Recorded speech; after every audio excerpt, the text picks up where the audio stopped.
நமது நாட்டிற்காக சிறப்பு பிரார்த்தனை இரவு 10 மணிக்கு. ஏன் இந்த போர் நடக்குது, எதனால இப்படிப்பட்ட ஒரு பதட்ட சூழ்நிலை இருக்குதுன்றதையும் இந்த பதிவில் சொல்லியிருக்கோம்.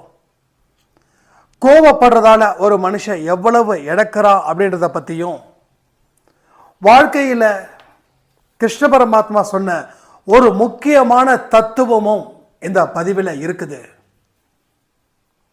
நிச்சயமா அந்த போர் ஒரு முடிவுக்கு வரும். அது நம்ம கையில் இருக்குது. நீங்களாம் பரிசுத்தமான ஆத்மாக்கள். நீங்களாம் சேர்ந்து பிரார்த்தனை செய்யும் போது கண்டிப்பா நல்ல முடிவு 100க்கு 100 நடந்தே தீரும். உங்களோட சக்தி தெரியாமல் நீங்க இன்னைக்கும் வாழ்க்கையில தோத்துக்கிட்டே இருக்கீங்க.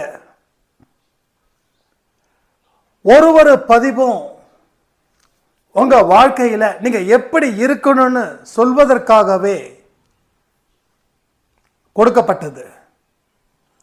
உங்களால எந்த விஷயத்தையும் கண்ட்ரோல் பண்ணவே முடியல. அதனால தான் பிரச்சனைகள் அதனோட வலைக்குள்ள நீங்க ஸ்மார்ட்டி சின்ன பின்னமாகிறீங்க. அடிச்சு சொல்ற, இங்க இருக்கக்கூடிய ஒவ்வொரு மனுஷங்களும் சரி, ஒரு நொடியையும் இந்த பதிவில் சொல்லப்பட்ட அளவில் மாத்திட்டீங்கன்னா நீங்க ஜெயிக்கிறது. இப்பயே நான் உங்களுக்கு எழுதி கொடுக்கிறேன், நீங்க 100க்கு 100 ஜெயிச்சிடுவீங்க.